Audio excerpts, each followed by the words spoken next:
systems of philosophy and declaring evil to be negative in its character. Evil is just what is positive.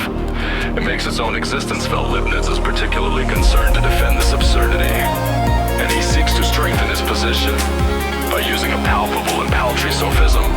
It is the good which is negative.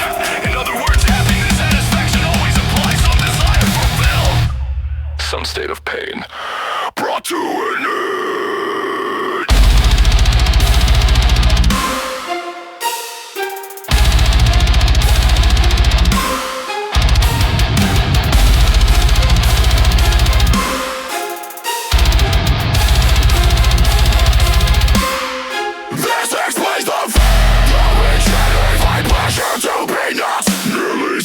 As we expected, and pain very much more painful.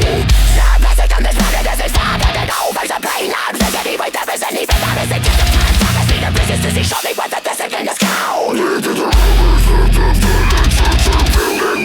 One of resignation. Eating the other.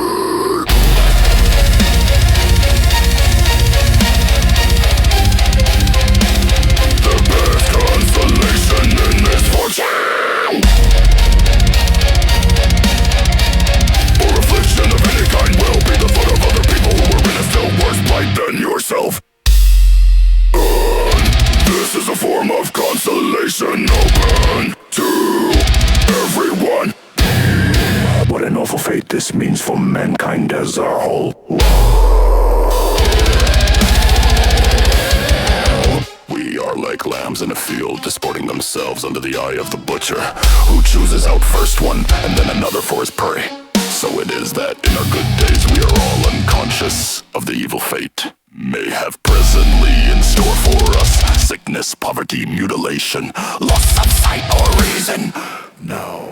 Little part of the torment of existence lies in this, that time is continually pressing upon us, never letting this thing pop and always coming to us like a taskmaster with a whip. If at any moment time stays his hand, it is only when we are delivered over to the misery of boredom. But misfortune has its uses, for as our bodily frame would burst asunder if the pressure of the atmosphere was removed. So if the lives of men were relieved of all need, hardship and adversity, if everything they took in hand were successful, they would be so swollen with arrogance that though they might not burst, they will present the spectacle of unbridled folly. Nay, they would go mad. I may say further that a certain amount of care or pain or trouble is necessary, and it is that work where I rather and trouble for the lot of most all men their whole life long. But if all wishes were fulfilled as soon as they arose, how would men occupy their lives? What would they do with their time if the world were a parasite of luxury and ease, a land flowing with milk and honey, where every jack obtained his Jill at once, and without any difficulty men would either die of boredom or hang themselves, or there would be wars, massacres, and murders, so that in the end mankind would inflict more suffering on itself than it has now, except at the hands of nature. In early youth, as we contemplate our coming life, we are like children in a theater before the curtain is raised, sitting there in high spirits and eagerly waiting for the play to begin. It is a blessing that we do not know what is really going to happen, and we foresee it. There are times when children might seem like innocent prisoners, condemned not to death but to life, and as yet all unconscious of what their sentence means, nevertheless, and desires to reach old age.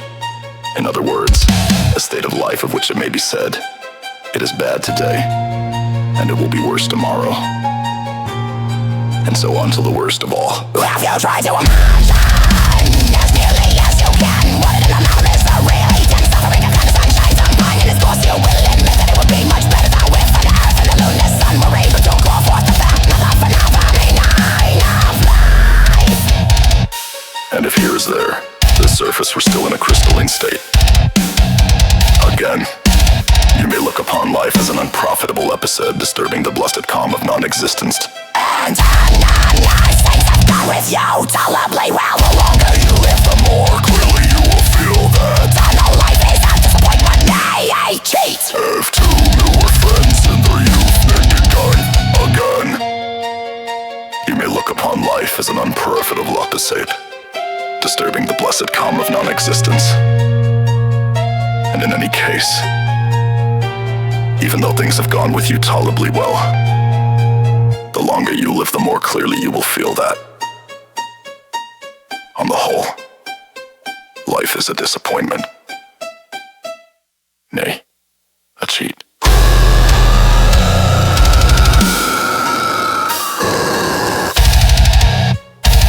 Of two men who were friends in their youth meet again when they are old. After being separated for a lifetime, the chief feeling they will have at the sight of each other will be one of complete disappointment at life as a whole.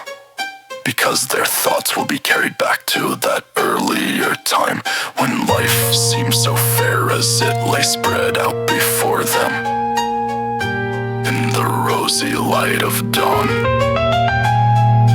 Promise so much and then perform so little. The feeling will so completely predominate over every other that they will not even consider it. Masses